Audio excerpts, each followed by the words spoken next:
Hello, welcome back to Madrona's Pulse Teachings. I am Iris, and we are talking about a big last shift of 2025. We're talking about Neptune stationing direct December 10th. This is happening after Saturn has stationed direct, which was a major shift, and now Neptune answers, and this is pulling us into the new year.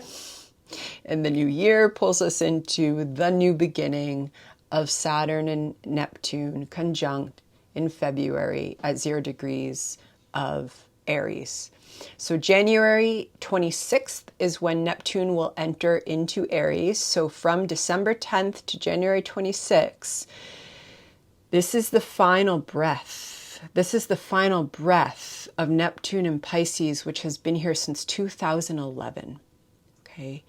And this is just so big because it's not just the new spin of Neptune around the zodiac. It's not just Saturn's new 30-year cycle. It's them seeding a new beginning that will be a bit messy, but ultimately is allowing new structures of that Neptunian formlessness, of the void, of ultimately the spiritual void, to be embodied in new ways, which has the potential to change everything about this realm, what your purpose is, how you connect to your purpose, to your identity, to how the structures of your life are supporting that identity, and is absolutely about a spiritual awakening. Now, we're going to talk a lot more about that conjunction and the Aries fire energy in 2026.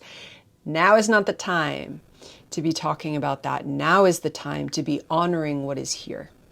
And what is here is the final release. And this has been, Neptune has been in Pisces since 2011, but we are really looking at this. It's been a breakdown of Neptune and Saturn in Pisces, of dissolving the structures by which you have made sense of this reality, the structures by which other realms, spiritual ways of being, haven't necessarily been able to be accessed because of the way that our own lives are always part of the social conditionings that we inherit, grow up with, access the lineage through the education models that we have, the governance models that we have. Saturn is this complicated intersection of the social and the personal, and how we always need to be quite vigilant about our own boundaries and what we are actually embodying. Because how we embody those boundaries between what is real and what is not real, and there may be much that has been taken as quote unquote normal that never really needed to be normalized into what we understand our purpose here, what we understand success to be, and that's been really breaking down in a very personal way based on wherever you have the final 5 degrees of Pisces in your chart. And Neptune now stations direct and says, okay, this is the final death of whatever's been breaking down for you so that that new beginning can come. And this happens with very particular signatures because as Neptune stations direct, it is trining our Mercury in Scorpio at 28 degrees of Scorpio. It's also, of course, part of a bigger trine to Jupiter retrograde in Cancer. And it is also squaring Mars in Sagittarius, and in a wider square with the Hecate and Juno. But Juno, Hecate, and Mars leading up to this, leading up to the full moon that we just had before this Neptune shift. Oh, they have been drumming their drums by the fire, asking you to recommit to something that your heart remembers and is ready to forge a new path with. But this is a lineage of remembering that simultaneously is healing. Healing wounds that have existed in our collective and individual spiritual lineages since before you were born, before your mother was born. Okay, this is absolutely Hecate and Juno. They are healing the witch wound. And they've been doing that with Mars, this incredible divine feminine, divine masculine entwining in the fires that want to carry you forward on new adventures, new purpose, new reasons for going out and discovering, even if going out and discovering is just going into that beautiful imaginal plane of expanding what understanding even means, what is possible. And that energy is here, and it is a little bit wild compared to what we tend to think of knowledge, what we tend to think of purpose. It is the rewilding that was silenced through a power over commitment to a very sterile understanding of knowledge and purpose. And all of that Sag fire is here.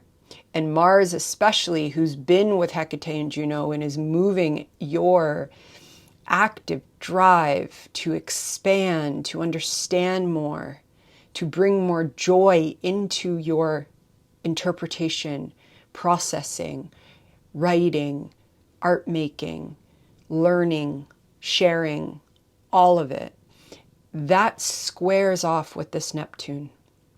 And the square suggests that there is something that has to be let go of. This is absolutely nothing that can be controlled.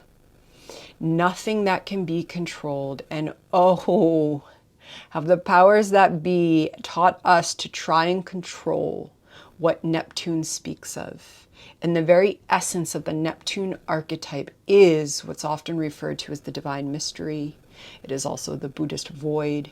It is the Alpha and the Omega. It is a way of being that was there's no controlling it.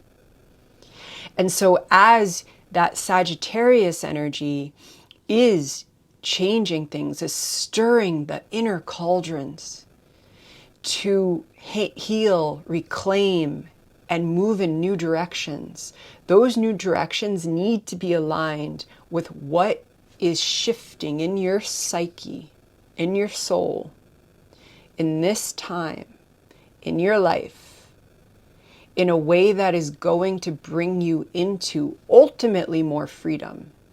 But it is not a freedom that is reactionary to limits set on it. When we're moving from a place that is reactionary, we're usually moving from part of a wound. And that can confuse the direction, and it can confuse our understanding of choice.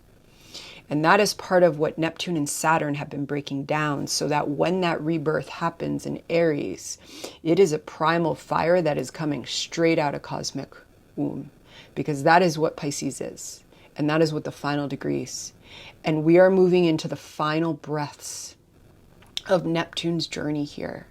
And this is the final degree of the zodiac. This is a degree that carries grief. Grief for loss, grief for the death that occurs in so many different planes, grief that is just simply the depths of the ocean that can't be explained. But in that grief is the language of love that is also all that is. And it does not need to be overwhelming. Part of the overwhelm often comes when we're trying so hard to understand, to bring something that doesn't fit into cognitive boxes into cognitive boxes, right? So often people are trying to categorize themselves. Oh, I'm doing this because, oh, this is this, this is this. Do categories have a function and a use? Absolutely. But not when we're talking about Neptune.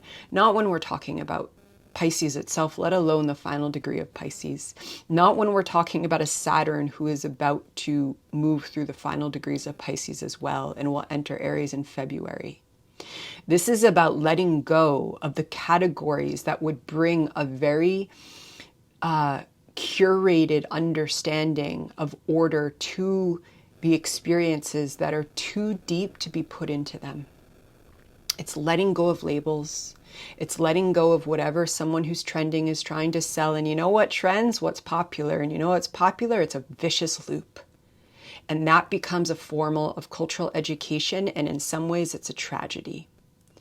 Because what trends has nothing to do with folks who have dedicated their lives to understanding and bringing meaning forth out of the void. And so this is about listening to your intuition. This is about listening to dreams and symbol and synchronicity. This is about moving through any waves of grief that emerge and understanding that grief is a language of love and that you actually don't need to do anything.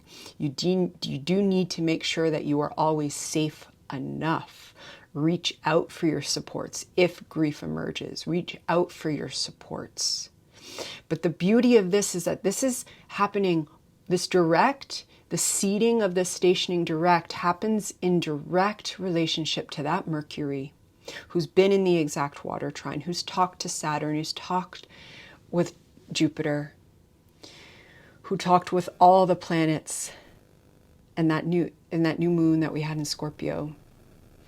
And this is a Mercury who has so many gifts of messages for you from your own underworld, from your own depths. And this is the irony, is that the scorpionic depths, that's where we go for intimate relationship. That's where we go for healing. And when that tries to get labeled and put into boxes, it's really kind of tragic. It's tragic for water elements and energies. And Scorpio here the messenger needs to be listened to. And these are your messages. What have you learned about love? What have you learned about intimacy? What have you learned about your own journey of healing? And try and be extremely honest with yourself. What are you yearning for in your intimacy with life? What has healed enough that you can try trusting a new way of being intimate with yourself, with life, with other human beings, with passion? Scorpio is passion. It is also a letting go of control. And that is talking to this final breath of Neptune and its journey through the zodiac, that we happen to be humans who are alive for this shift. Meaning that what's seeding in you is so important, because every single one of us has a role to play. And that has to do with how we're aligning our life to our spiritual path. And while that path looks different for all of us, there's also threads that are weaving, that are about reclaiming, that are about Hecate and Juno and Mars and Sag and what they've been stirring up in your inner cauldron, that are about allowing a legacy of a wound to intuition and earth-based spirituality, and trusting in your relationship with the divine and how earth mediates that and teaches it to you and shows you about cycles in your life.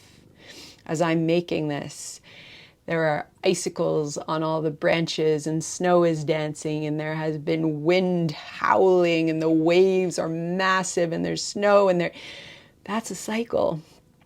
That's a reflection of the ecosystem I'm in, for something for me to be with. Whatever the ecosystems you live within, there is such belonging.